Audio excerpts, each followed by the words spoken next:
Hello बच्चों, लेखकों के जीवन परिचय का यह एपिसोड 14 है और आज हम जानेंगे कबीरदास जी का जीवन परिचय। तो देखते रहिए। काशी में किसी विधवा के गर्भ से कहते हैं इनका जन्म हुआ, जिसने लोक लाज के भय से तालाब के समीप छोड़ दिया।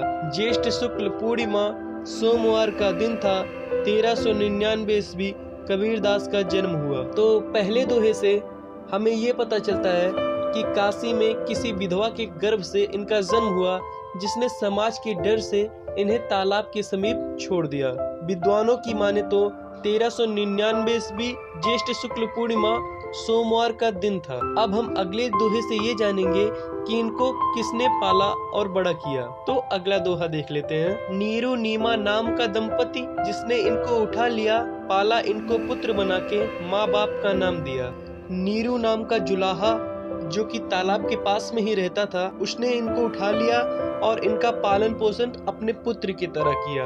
अब अगले दोहे से हम ये जानेंगे कि इनकी रचनाएं कौन कौन सी हैं और इनके पुत्र पुत्री का क्या नाम था। रचना साखी शब्द रमैनी, बीजक से उत्पन्न हुई, पत्नी का नाम लोई, पुत्र पुत्री कमाल कमाली, अधिक समय काशी में बीता, 120 वर्ष की आयु पाई। इस दोहे से इनकी रचनाएं कौन कौन सी हैं, इनकी पत्नी का क्या नाम था और इनके बेटे बेटी का क्या नाम था, और इनका अधिक समय कहाँ बीता और ये कितने वर्षों तक जीवित रहे, ये हमें पता चलता है। अब देख लेते हैं अंतिम दोहा, जो कि हमें ये बताएगा कि इनका निधन कब और कहाँ हुआ। काशी में मरने पे स्वर्ग मिलेगा, यह अंधविश्वास मिटाने को, अंत समय मगहर आ गए, मृत्यु लोक से जाने को।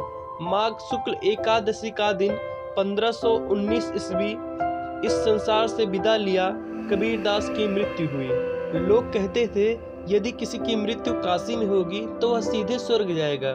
कबीरदास को यह अंधविश्वास लगता था और इसी अंधविश्वास को दूर करने के लिए अपने अंतिम दिनों में काशी को छोड़कर गोरखपुर से 40 किलोमीटर दूर मगहर आ गए और यहाँ पर उन्होंने 1519 ईस्वी में इस संसार को अलविदा कह दिया। तो देखा आपने, मात्र कुछ दोहे में हमने आपको कबीरदास जी का जीवन परिचय समझाने की पूरी कोशिश की। अगर आप इस दोहे को याद कर लेते हो तो आप कबीरदास जी का जीवन परिचय कभी नहीं भूलेंगे। मिलते हैं आपसे एक नए वीडियो में, तब तक के लिए जय हिंद, जय भारत।